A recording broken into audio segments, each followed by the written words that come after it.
Hello friends, welcome back to my channel. আজ আমি তোমাদের সাথে শেয়ার করব বাঁধাকপির কোপ্তা কারির রেসিপি। তো সবার প্রথমে আমি বাঁধাকপিটা জলে সিদ্ধ করে নেব। তার জন্য এখানে একটি পাত্রে আমি জল গরম করে নিয়েছি। এর মধ্যে আমি 1 চামচের মতো নুন দিয়ে দিলাম। নুনটা জলের সাথে ভালোভাবে মিশিয়ে দেব। জলটা ভালোভাবে গরম হয়ে গেলে এর মধ্যে আমি দিয়ে দেব কুচিয়ে রাখা বাঁধাকপি।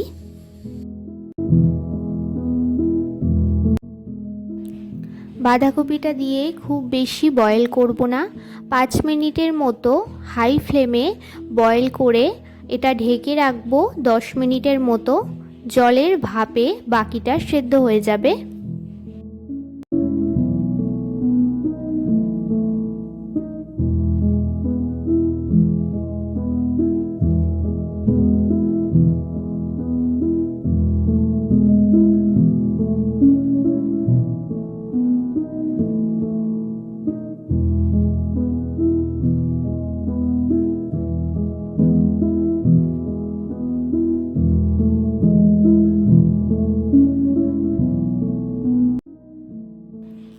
এখানে কোপ্তা কারির জন্য একটি বাটা মশলা তৈরি করে নেব। তার জন্য এখানে আমি নিয়েছি টমেটো, কয়েক টুকরো আদা, কাঁচা লঙ্কা ও কাজু বাদাম। এগুলিকে একসাথে পেস্ট করে নেব। এবার আমি বাঁধাকপির কোপ্তাগুলো তৈরি করে নেব।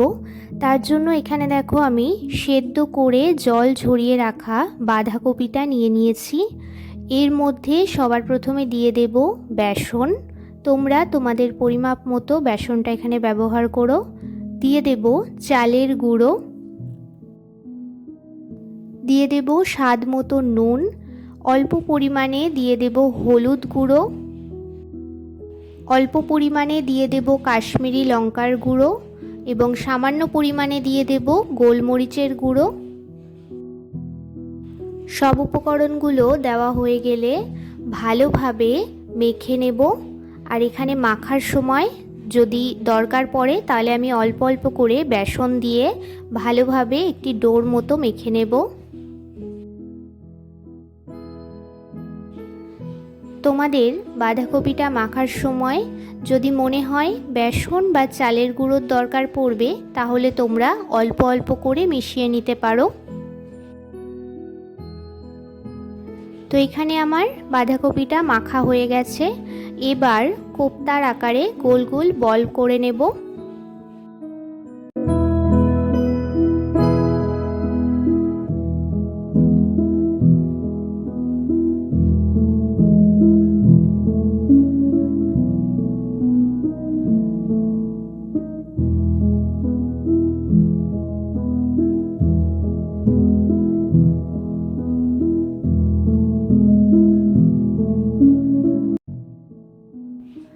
তো এখানে আমার বাঁধাকপির কোপ্তাগুলো গড়ে নেওয়া হয়ে গেছে। এবার এগুলিকে তেলে ভেজে নেব। কড়াইতে আমি পরিমাপ মতো সাদা তেল গরম করে নিয়েছি। তেলটা গরম হয়ে গেলে গ্যাসের ফ্লেমটা মিডিয়ামে রেখে এক এক করে বাঁধাকপির কোপ্তাগুলো দিয়ে ভেজে নেব।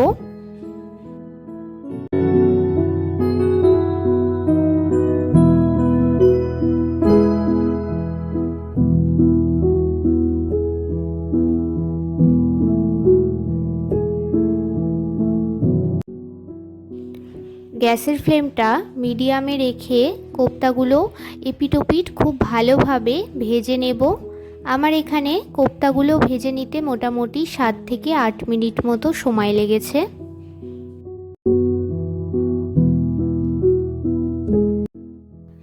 তো এখানে আমার কোপ্তাগুলো ভেজে নেওয়া হয়ে গেছে।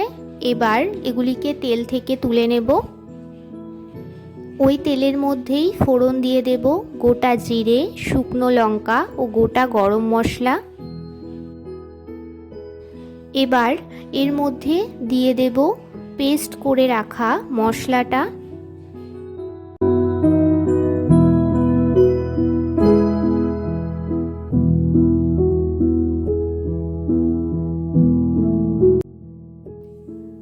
মশলাটা দিয়ে গ্যাসের ফ্লেমটা মিডিয়ামে রেখে ভালোভাবে মশলাটা কষিয়ে নেব।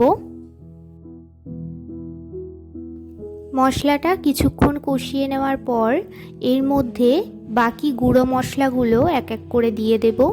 সবার প্রথমে দিয়ে দেব স্বাদ মতো নুন, দিয়ে দেব হলুদ গুঁড়ো, অল্প পরিমাণে দিয়ে দেব জিরে ও ধনের গুঁড়ো,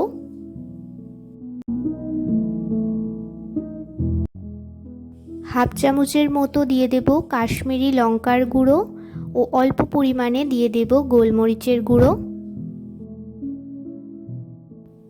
গুঁড়ো মশলাগুলো দেওয়া হয়ে গেলে আবারও ভালোভাবে কষিয়ে নেব। মশলাটা কষানোর পর যখন তেল ছেড়ে আসবে তখন এর মধ্যে আমি দিয়ে দেব ফেটিয়ে রাখা টক দই।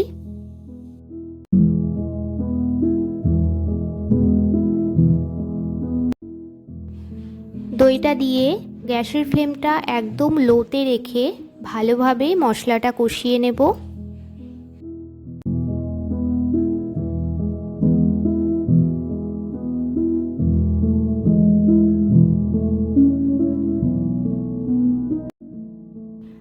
দইটা দিয়ে ভালোভাবে কিছুক্ষণ নাড়াচাড়া করে 2 মিনিটের মতো ঢেকে রাখবো।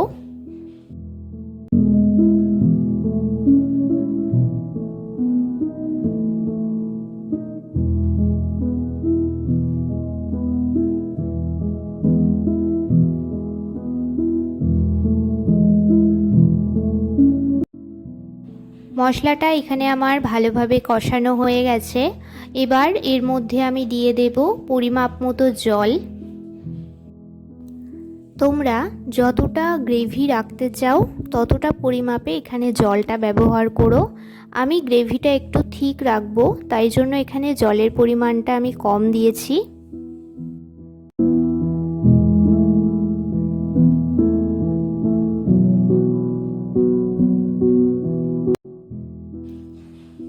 জলটা কিছুটা ফুটে গেলে এর মধ্যে দিয়ে দেব 1 চামচের মতো চিনি।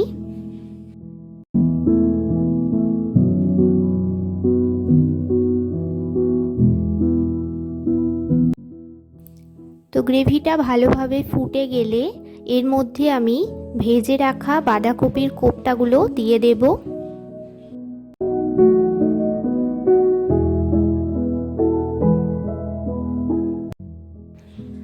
গ্রেভির সাথে কোপ্তাগুলো ভালোভাবে একটু নাড়াচাড়া করে মিশিয়ে দেব। আর এর মধ্যে দিয়ে দেব হাফ চামচের মতো গরম মশলার গুঁড়ো আর 1 চামচের মতো ঘি। ঘি আর গরম মশলার গুঁড়োটা দিয়ে ভালোভাবে একটু নাড়াচাড়া করে 5 থেকে 7 মিনিটের মতো লো ফ্লেমে ঢেকে রেখে দেব।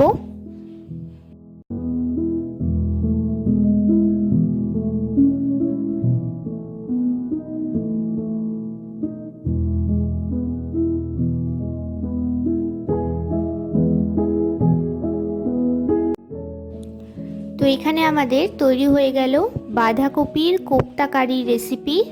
এই রেসিপিটি তোমরা ভাত, রুটি, পরোটা, নান, পোলাও যে কোনো কিছুর সাথে সার্ভ করতে পারো। আমার এই রেসিপিটি তোমাদের কেমন লাগলো আমাকে অবশ্যই কমেন্টে জানিও। যদি ভালো লেগে থাকে তাহলে একটি লাইক করে দিও। আমার চ্যানেলে নতুন হয়ে থাকলে চ্যানেলটি সাবস্ক্রাইব করে পাশে থেকো। দেখা হচ্ছে নতুন ভিডিওতে।